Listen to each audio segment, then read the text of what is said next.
দেশজুড়ে মারাত্মক ছোঁয়াচে রোগ হামের প্রাদুর্ভাব আশঙ্কাজনক হারে বৃদ্ধি পাওয়ায় ময়মনসিংহে শুরু হয়েছে বিশেষ টিকাদান কর্মসূচি। সকালে চুরকায়ের ইসলামিয়া ফাজিল মাদ্রাসায় এই টিকাদান কর্মসূচির উদ্বোধন করেন ময়মনসিংহ সদর আসনের সংসদ সদস্য আবু ওহাব আকন্দ। এই সরকার প্রধান যে কর্মসূচি নিয়েছেন শতভাগ সফল হবে যদি আপনাদের আন্তরিকতার অভাব না থাকে।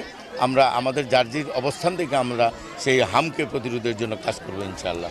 এই জরুরি স্বাস্থ্য কার্যক্রমের আওতায় 6 মাস থেকে শুরু করে 5 বছরের কম বয়সী সকল শিশুকে হামের টিকা দেওয়া শুরু হচ্ছে। এ সময় স্বাস্থ্য অধিদপ্তরের উপপরিচালক ডাক্তার সৈয়দ আবু আহমদ শফি জানান যে মাঝখানে ইন্টারিম গভর্নমেন্টের সময় আমাদের যে টিকা কেনার প্রক্রিয়া আমরা বাংলাদেশ সাধারণত ইউনিসেফের মাধ্যমে টিকাটা ক্রয় করি।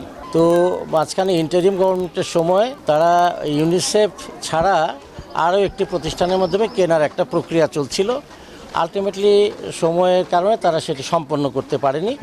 এখানে কিছুটা ঘাটতি হয়েছিল এক সময়, সেটা মোটামুটি কাভার হয়ে গিয়েছে।